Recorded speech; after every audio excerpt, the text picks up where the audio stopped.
Kassi ja koera pojad, no tere tulemast!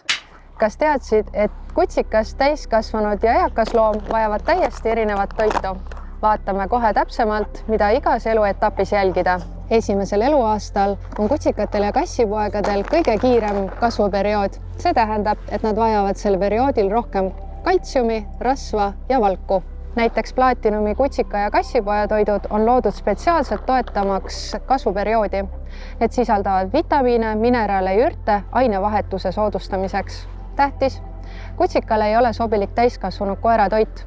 Mineraalide tasakaal on seal erinev ning liige kaltsiumi kogus võib ajapikku kahjustada kutsika tervist. Täiskasvanud koer vajab tasakaalustatud toitu, mis hoiab tema lihased tugevad ilma kehakaalu liigse tõusuta. Siin on oluline liha kõrge sisaldus ning minimaalne täitainete kogus. Täiskasvanud koera toit sisaldab vähemalt 70% värsket liha ja ainult vajalikke mineraale.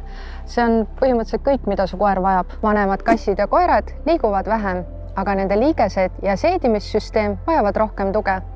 Pane tähele, kas sinu looma liikumine on muutunud vaevalisemaks.